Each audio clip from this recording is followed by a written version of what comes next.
To dneska krásny deň, keď som odniesla včera deti k babine. Presvedčte sa sami. Au, babino sa mi zakúsol do chvosta. Au! Neklam, ja som sa ti nezakúsil. To bol Pedro. No s Bohom, diabli sa vracajú a celý deň je v pekle. Zika, zober si tie deti, však mi z nich až trávnik zošedivel. Pozri, ešte mi aj nohu odchrapili. Ale to neviete byť ani jeden deň normálny? Nie! Mama, že my nevieme byť normálni, však babina si každý jeden deň otvorila pivo, lebo to s nami nedávala.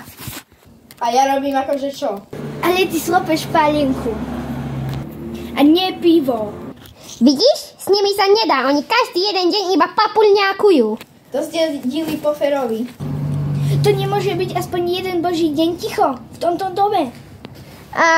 Nazdar som seda, no už iba ty si nám tu dneska chýbala. Teba som tu nechcela vidieť. Ale prečo nechodíš do toho kostola? Čo nie? Joj, vy sa tu furt musíte iba hádať, čo vám už haraši vo veži. Suseda, nepretváruj sa s tým tvojim három, aj tak je umelé. Vidíš?